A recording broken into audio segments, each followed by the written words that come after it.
तो अब ये हमारा मेन टॉपिक जो कि है कर्मयोग। अभी तक हम लोगों ने क्या पढ़ा, डिस्प्यूटेड टॉपिक। जितने भी फिलोसफर्स थे उनका ये मानना था कि कोई परफेक्ट टॉपिक नहीं है भगवत गीता का, पर ज़्यादातर फिलोसफर्स जो इंडियन थे उनका मानना था कि कर्म योग या निष्काम कर्म ही मेन टॉपिक है भगवत गीता का। फिर हम लोगों ने अलग अलग निम्बाकाचार्य जी का, एनी बेसेंट का, वल्लभाचार्य जिनका इन सब का मत देखा, ओपिनियन देखा। फिर हम लोगों ने गीता किस सिचुएशन में कहा गया था और क्यों कहा गया था ये हम लोगों ने जाना। गीता का क्या परिणाम हुआ, अर्जुन कर्म करने लगे निष्काम होकर के, ये हम लोगों ने जाना। गीता पहले नहीं लिखा गया, उपनिषद का उपनिषद ही काफ़ी था अगर सिर्फ भक्ति और ज्ञान का ही बात करना था तो। लेकिन गीता नया इसलिए था क्योंकि इसमें कर्म की बात की गई है। फिर फल अर्थवाद भगवान का विराट स्वरूप हम लोगों ने देखा। तो ये कुछ पॉइंट्स थे भगवत गीता के बारे में। अब हम लोग अपने चैप्टर के मेन टॉपिक जिसको कि कर्म योग कहते हैं वो पढ़ेंगे। तो कर्म योग क्या है, व्हाट इज अ कर्म। तो कर्मा मीन्स जो एक्शंस, जो भी कुछ हम लोग करते हैं जिनका कि असर हमारे दिल और दिमाग यानी हमारे मन पर पड़ता है और फिर उसी से हमारा कैरेक्टर बनता है। यानी कोई इंसान क्या है ये तभी पता चल जाता है जब वो बच्चा होता है। क्यों?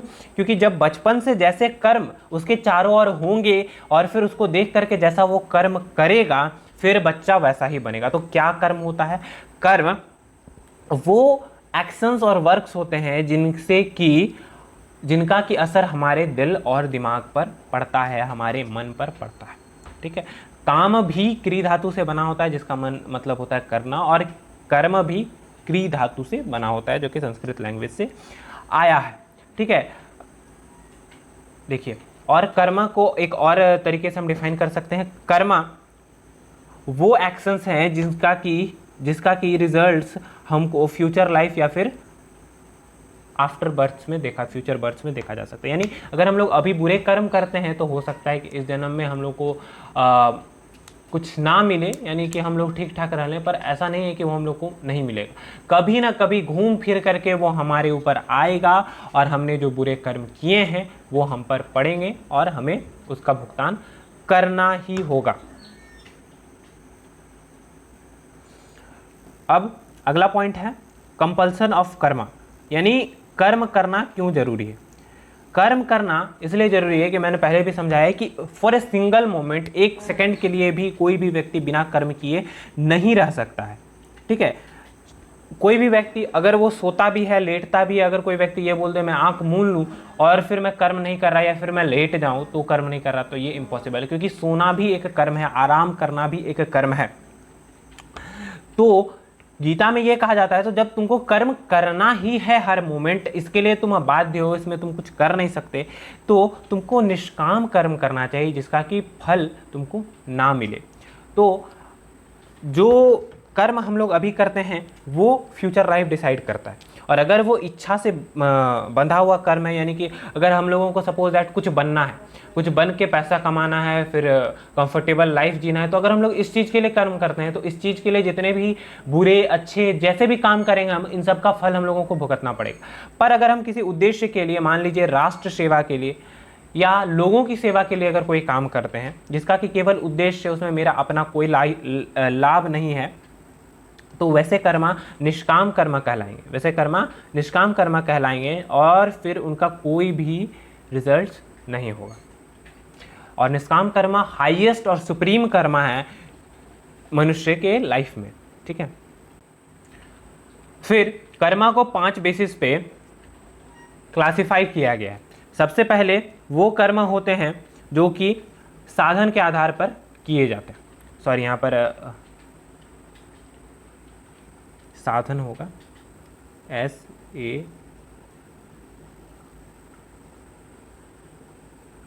SADHAN, साधन। तो साधन के आधार पर किया जाता है, यानी कि साधन क्या, जिसके थ्रू हम लोग कर्म कर सकते हैं उसी को साधन बोलते हैं। ठीक है। तो जैसे मानसिक, मन के आधार पर जो कर्म करते हैं वो मानसिक कर्म हो गए। फिर बोल करके जो कर्म करते हैं वो वाचिक कर्म हो गए। और जो हम लोग कर करके करते हैं, यानी कुछ भी करते हैं हाथ पैर से, वो उसको कायिक कर्म कहते हैं। यानी काया से जो हम लोग कर्म करते हैं उसको कायिक कर्म कहते हैं। अब धार्मिक आधार पर यानी रिलीजियस बेसिस पर 3 तरह के कर्म होते हैं, सत्व, रजस और तमस। सात्विक जो कर्म होते हैं वो ऐसे कर्म होते हैं जो कि हम लोगों को सुख देते हैं, सुख देते जो कि असली सुख होता है, यानी कि सादे तरीके से रहना, अच्छा बोलना और शांत रहना, ये सारे सात्विक कर्म होते हैं जो कि हम लोग को सुख प्रदान करते हैं। राजसिक कर्म वैसे कर्म होते हैं जो कि एक्शंस से भरपूर होते हैं, इनमें क्रोध होता है, ठीक है, क्रोध होती है, कामना होती है, थोड़ा ज्ञान भी होता है, तो ये हम लोगों को कर्म करवाते हैं, यानी कि काम में कर्म करवाते हैं, यानी ऐसे कर्म जिसमें कामना मौजूद हो। और तमस ऐसे कर्म होते हैं जो कि हम लोग को बॉन्डेजेस, अंधकार में डालते हैं, हम लोग को बंधन में बांधते हैं। ये 3 तरह के कर्म होते हैं। वेदांतिक, प्रारब्ध, संचित, क्रियमान कर्म, ये 3 तरह के कर्म होते हैं, वो होते हैं। तो प्रारब्ध कर्म वैसे कर्म होते हैं जो कि हम लोगों ने पास्ट में किए थे और जिनकी वजह से हमारा अभी का प्रेजेंट बनता है, ठीक है। संचित कर्म वैसे कर्म होते हैं जिसके कि जो कि हम लोगों ने पास्ट में किए थे और जिनका असर हमारे प्रेजेंट पर पड़ने वाला है, अभी पड़ा नहीं। और क्रियमान वैसे कर्म होते हैं जो कि हम लोग अभी प्रेजेंट में कर रहे हैं और भविष्य में उनका असर हम लोगों को मिलेगा या देखा जाएगा। साइंटिफिक बेसिस पर 3 तरह के कर्म, वैज्ञानिक आधार पर कर्म, अकर्म और विकर्म, ठीक है। कर्म यानी कि कर्म में 2 आता है, साकाम निष्काम, उद्देश्य के साथ करना और बिना उद्देश्य के साथ करना और कामना के साथ करना, यानी कि साकाम और निष्काम कर्म इसी में आ जाते हैं। अकर्म वैसे कर्म होते हैं, मतलब जो कि कर्म तो करने पर कोई काम करने, जैसे कि हम लोग सो रहे हैं या टाइम पास कर रहे हैं, गप्पे हाँक रहे हैं, ठीक है, ये। और विकर्म ऐसे कर्म होते हैं जो कि हम लोगों को नहीं करने चाहिए, ठीक है। आखिरी है हेतु के आधार पर कर्म। हेतु के आधार पर वो कर्म होते हैं नित्य, नैमित्तिक, निषिद्ध और काम्य। नित्य वो कर्म होते हैं जो कि हर व्यक्ति करता है, चाहे वो निकम्मा हो या बहुत ज़्यादा मेहनती हो, जैसे नहाना धोना, पूजा पाठ, खाना खाना, पानी पीना, ये सारा काम है, ये इसमें समय लगता ही और ये सबको करना है, तो ये एक नित्य कर्म है। फिर नैमित्तिक कर्म ऐसे कर्म होते हैं जो कि उद्देश्य की पूर्ति के लिए करते हैं, जैसे अगर आपको एग्जाम में फर्स्ट रैंक लाना है, सबसे अच्छा नंबर लाना है, तो ये एक नैमित्तिक कर्म है। निषिद्ध कर्म ऐसे होते हैं जो कि हम लोगों को नहीं करने चाहिए, जैसे चोरी नहीं करना चाहिए, झूठ नहीं बोलना चाहिए। और काम्य कर्म वैसे कर्म होते हैं जो कि उद्देश्य से प्रेरित होते हैं, यानी कि जो कि कामना से प्रेरित होते हैं, जिसमें डिजायर्स होते हैं, ये काम्य कर्म होते हैं। तो ये 5 तरह के कर्म हम लोगों ने पढ़े। 5 तरह के हम लोगों ने क्लासिफिकेशन को पढ़ा। अब हम लोग एक अलग बेसिस पर, जो एक अलग विचारधारा पर जो क्लासिफिकेशन हुआ है, ये उसको पढ़ते हैं, यानी कि साकाम और निष्काम कर्म। तो अभी तक हम लोगों ने क्या क्या पढ़ा?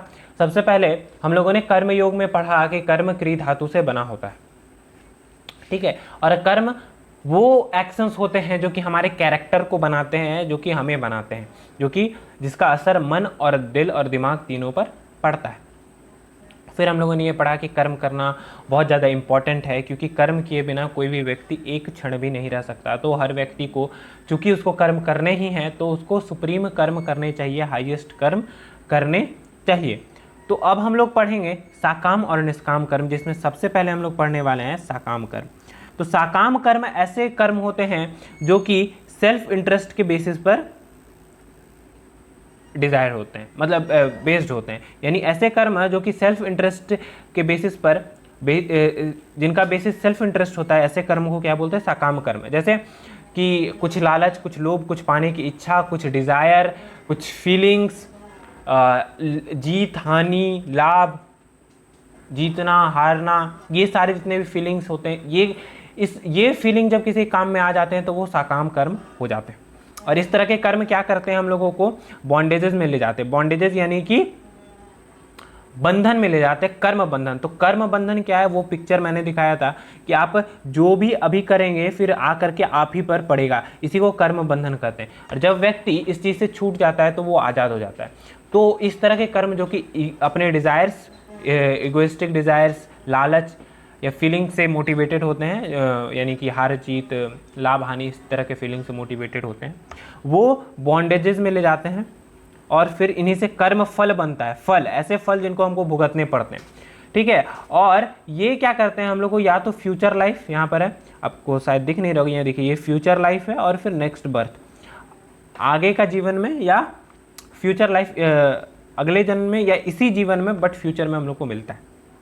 साकाम कर्म जो होते हैं वो अपने इच्छा को पूरी करने के लिए हम लोग करते हैं, ठीक है, अपने लग्जरीज को, अपने ऐशो आराम को पूरा करने के लिए करते हैं।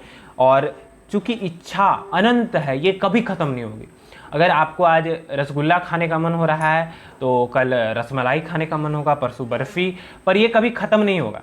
पर अगर आपको भूख लगा है तो आप कुछ भी खा लें तो वो आपका भूख को शांत कर देगा। पर इच्छा अनंत है, ज़रूरत अनंत नहीं है, ज़रूरत सीमित है जो कि आप पूरा कर सकते हैं, पर इच्छा अनंत है, ठीक है। एग्जाम्पल मैंने बता दिया, अगर आपको भूख लगी है तो आप खा सकते हैं, लेकिन अगर आपको इच्छा है अलग अलग चीज़ खाने की तो वो कभी ख़त्म नहीं होगी। दुनिया में अलग अलग तरह के खाने हैं, और सब तरह के खाने अगर आप खाते भी रहें फिर आपको मन करेगा जो मैंने पहले खाया वो भी खाओ। तो इस तरह करके इच्छा कभी ख़त्म नहीं होने वाली।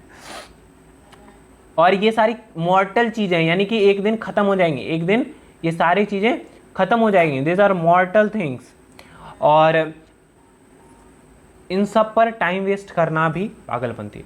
जैसे पैसा कमाना, लग्जरीज, क्योंकि देखिए एक दिन तो सबको मरना है, ये सब जानता है कि एक दिन मरना है, तो पैसा कमाना गलत बात नहीं है, पर गलत तरीके से पैसा कमाना बहुत गलत बात है। क्योंकि जब एक दिन सबको मरना है तो हम अपने लिए कुछ अच्छे कर्म क्यों ना करें, ठीक है। जब पैसा हमें ले जाना नहीं है, वो हमारे काम नहीं आएंगे, तो अपने लिए हम कुछ अच्छे कर्म क्यों ना करें, ये फालतू चीज़ें क्यों करें। दुनिया में दो तरह के लोग होते हैं, अच्छे बुरे नहीं होते, एक ज्ञानी होते हैं, एक मूर्ख होते हैं। जो मूर्ख होते हैं ना वो दुष्ट या फिर गलत चीज़ का सहारा लेते हैं, और जो ज्ञानी होते हैं वो अच्छी चीज़ का सहारा लेते हैं। ऐसा मेरा आइडियोलॉजी है, ठीक है। तो ये है निष्काम कर्म। ये कर्म क्या है, फ्री कर्म है। ये किसी भी तरह के अटैचमेंट या डिज़ायर्स या एवर्जन, मोह माया, इन सब चीज़ों से बहुत ज़्यादा दूर है। इनसे कोई फर्क नहीं पड़ता। ये कर्म सुप्रीम कर्म इसलिए है क्योंकि ये जब कोई व्यक्ति करता है ना तो उसके अंदर कोई डिज़ायर नहीं रहता। ये लोगों की भलाई के लिए और दूसरों के लिए किया जाने वाला कर्म है, और इसीलिए इसको सुप्रीम कर्म कहते हैं। ये अपने लिए नहीं किए जाने वाला कर्म है, सेल्फ मोटिवेटेड कर्म नहीं है। और ये कोई भी व्यक्ति ऐसे नहीं कर सकता। जब तक डिवाइन विल यानी दैविक इच्छा, भगवान की इच्छा हो, तभी कोई व्यक्ति ये निष्काम कर्म कर सकता है। और ये कर्म बॉन्डेजेस में नहीं ले जाता, बंधन में नहीं ले जाता, क्योंकि जब आपकी कोई इच्छा ही नहीं है तो फिर ये आपको कर्म बंधन में डाल नहीं ही सकता, ठीक है। और जब व्यक्ति निष्काम कर्म करता रहता है और अपने पीछे के सारे कर्मों के फल को भोग लेता है, तब वो मुक्त हो जाता है, लिबरेट हो जाता है। और इसमें केवल मैंने बताया था ना, आवश्यकता और इच्छाएं, तो ये आवश्यकता को पूरी करने में विश्वास रखता है, इच्छाओं को नहीं।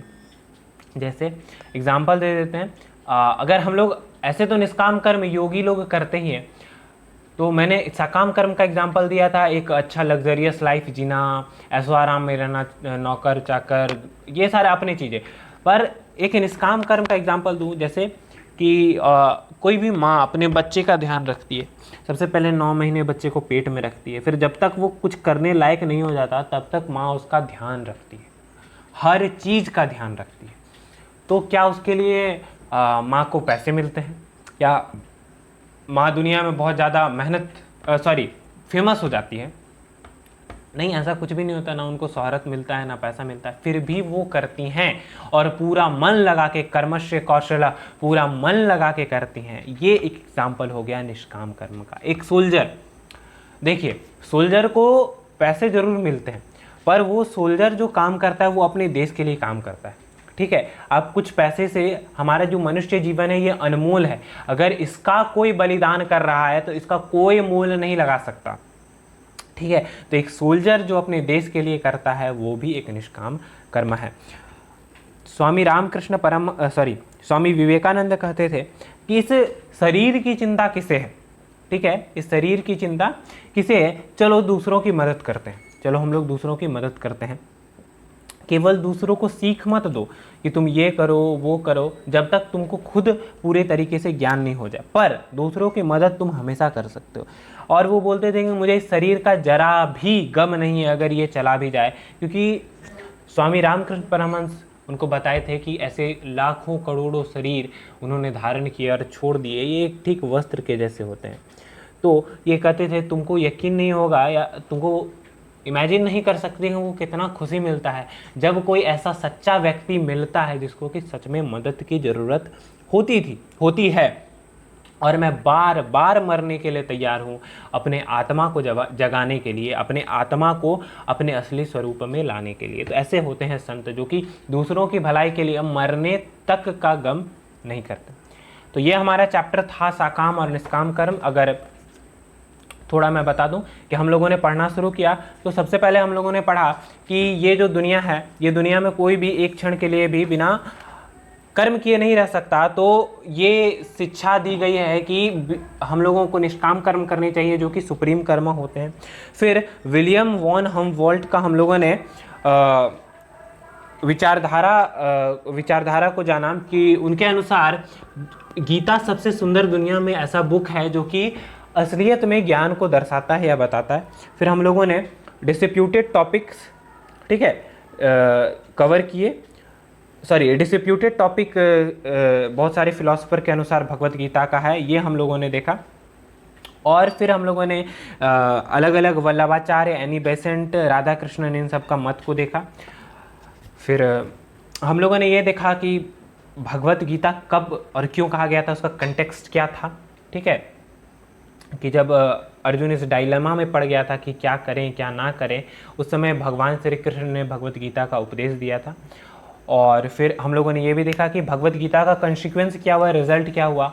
ना तो अर्जुन सन्यासी बना, ना ही वो भक्ति करने लगा, बल्कि वो एक कर्मयोगी बन गए और कर्म करने लगे। उसके बाद फिर बार बार उसमें कर्म करने का आदेश दिया गया है भगवान कृष्ण के द्वारा। अर्जुन तुम इस चीज़ के लिए कर्म करो, अर्जुन तुम इस चीज़ के लिए कर्म करो, फल की चिंता ना करो, ठीक है। फिर भगवान उसमें अपना विराट रूप दिखाते हैं, ये हम लोगों ने पढ़ा। फिर हम लोगों को कर्म योग पढ़ा। कर्म योग में हम लोगों ने कर्म का अर्थ देखा। कर्म ऐसे एक्शंस हैं जो कि जिनका कि असर सीधा हमारे दिल और दिमाग दोनों पर पड़ता है। फिर उसके बाद हम लोगों ने कंपल्सन ऑफ कर्मा देखा, कर्म करना इंपॉर्टेंट है। फिर साधन के आधार पर, धार्मिक आधार पर, वेदांतिक और वैज्ञानिक और हेतु के आधार पर हम लोगों ने कर्म को देखा। फिर साकाम और निष्काम कर्म देखा। इन दोनों का क्लासिफिकेशन बस ऐसा आप सिंपली कर सकते हैं, आपको समझना है तो। साकाम कर्म ऐसे कर्म होते हैं जिनमें कामना, कामना जिसमें हो वो साकाम कर्म होते हैं, और जिसमें कामना ना हो वो निष्काम कर्म होते हैं, ठीक है, वो निष्काम कर्म होते हैं। ये इस तरीके से आप समझ सकते हैं। जब व्यक्ति दूसरों के लिए काम करता है तो वो निष्काम होता है, जब व्यक्ति खुद के लोभ और इच्छा के लिए काम करता है तो वो साकाम कर्म होता है। आई होप आपको चैप्टर समझ में आया होगा। ये क्लास 12th का जैक बोर्ड और CBSE के बेस्ड पर आधारित चैप्टर था। अगर आपको अच्छा लगा हो तो प्लीज़ लाइक, और अगर और लिखते वक्त या बोलते वक्त मुझसे भी जो भी गलतियाँ हो जाती हैं उसके लिए प्लीज़ मुझे माफ़ कीजिए। Thanks for watching, thank you very much.